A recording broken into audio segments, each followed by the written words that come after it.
Greetings ladies and gentlemen, my name is GRM Adrian and I welcome you back to the channel. I've spent some time back in LOTRO for update 20 Battle of the Black Gate over the last few weeks as you've seen in my streams. So here is a review of the update. I'll be covering the update as a whole, including epic story, landscape quests, and post-update activities to determine if this is value for money. Therefore be warned, there are minor spoilers ahead. Let's start with the update in general and what's it all about. The big attraction in this update is obviously the new epics as players are entering Mordor in the Wastes map. The epic story continues with Epic Volume 4 Book 8, which starts where we last left Aragorn and party at the camp of the Host of the West. There's one class trait point to earn for completing the new epics, and there's a new session play too. The Wastes map consists of 3 new regions, the Noman Lands, the Slag Hills, and Daggerlad, all of which contains landscape quests that ties into the larger epic narrative. There are over 90 landscape quests in this update, accompanied by the usual Slayer deeds with virtues, reputation, and LOTRO point rewards. Group quests are also a thing in this update, with a few quest chains requiring fellowships to complete, and it isn't optional, but completing them will unlock the group resource instances.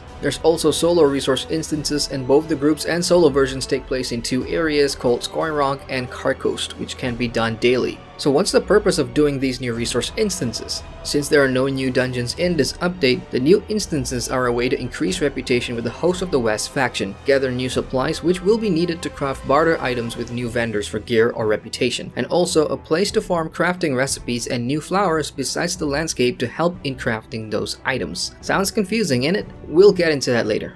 Now let's get into the review, starting with, in my opinion, the high points of the update. First is of course the epic story. This was a climactic point in the story that has been building over the past few updates, and we the player rise alongside the Host of the West from the aftermath of the Battle of the Pelennor Fields to carry out our daring plan to knock on Sauron's front door. I thoroughly enjoyed how the epic story played out, especially towards the end, to witness and participate in the confrontation with the Mouth of Sauron and the ensuing Battle of the Morannon. The battle itself was decent and borrowed some mechanics from the Pelennor Fields in terms of the tactical map and the way random mobs spawn around the instance, but without the dungeons for group content. This was a primarily solo experience that offered great fan service to anyone following the lore. Compared to the general landscape background music, the soundtrack within the epic instances stepped up a notch, befitting the scenario. There was excellent use of cinematics too, in particular a goosebump moment after a cliffhanger ending to the epics that sets up the expansion very nicely.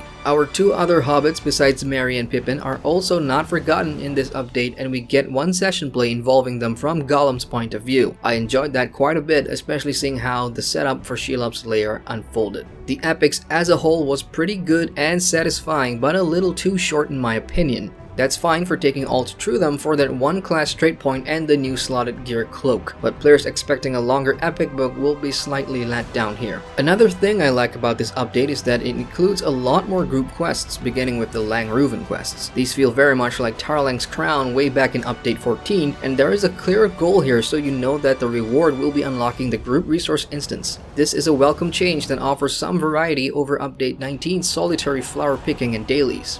As for the low points, the weakest link in my opinion are the solo landscape quests. While the overall story is decent as it ties into the larger narrative of moving the Host of the West on, the individual objectives of these quests were simply uninspiring, with dozens upon dozens of kill and fetch quests that felt nothing more than time sinks. You'll still want to do them of course, as completion of the landscape quests grants deed advancement, reputation, and some of the rewards tries to compensate for your time spent. There's a nice pet dog reward and a universal solvent too. The post-update meta progression, aka activities to do after you complete the landscape quests and epic story, is also a little tedious, with SSG falling back on the only way they know how to keep players grinding at the end of an update while waiting for the next. Flower picking is back on top of gathering resource materials on the landscape, which replaces tier 8 Anorian crafting materials. These are new supplies that will be needed to craft new reputation barter items that can be consumed for reputation or traded in for gear. There's 2 new tiers of reputation with the Host of the West faction too, so you'll need to cap those if you really want the good stuff.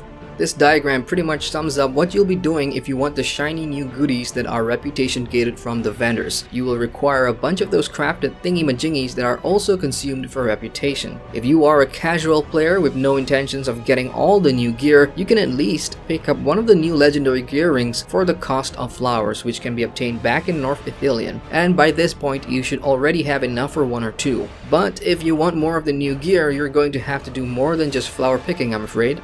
As for my final thoughts, compared to previous updates, Update 20 felt a little short in duration, the epic quest especially, so players who zoom through the update will be propelled quicker to the endgame reputation/flower grind, depending on what you want to get out of those vendors. This also means that a lot of the heavy-duty content work is being done on the expansion, which will be released later this year, which is a good thing. The Update 20 quest pack is free for VIP subscribers, and non-VIPs can purchase it for 795 LOTRO points. Knowing what I know now, if I was a premium player, would I have bought the quest pack? I would say yes, but that will largely depend on what you want to get out of the new quest pack and what level your main characters are at. For new players who are not at level cap, you don't need this update just yet. For the raiders and gamers and gear min-maxers, you probably will want and are already taking part in the post-activity grind because there's a lot of shiny new gold gear and gear upgrades that you'll probably want for your tunes. And that's my 2 cents on the new update, folks. If you have had a different experience with Update 20 Battle of the Black Gate, feel free to share them in the comment section below. I am very much looking forward to the expansion now, and of course the 10th year anniversary celebrations taking place this month. And trust me, I have a bunch more content lined up for that.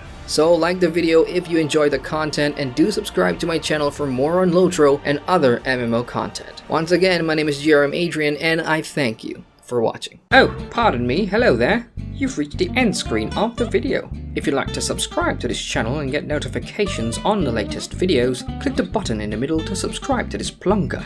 If you'd like to watch more MMO top 10s, click the playlist to the right. For a completely random video, click the video on the left. Thank you for your kind consideration. My name is not Edward, and I'm not from the UK. Goodbye.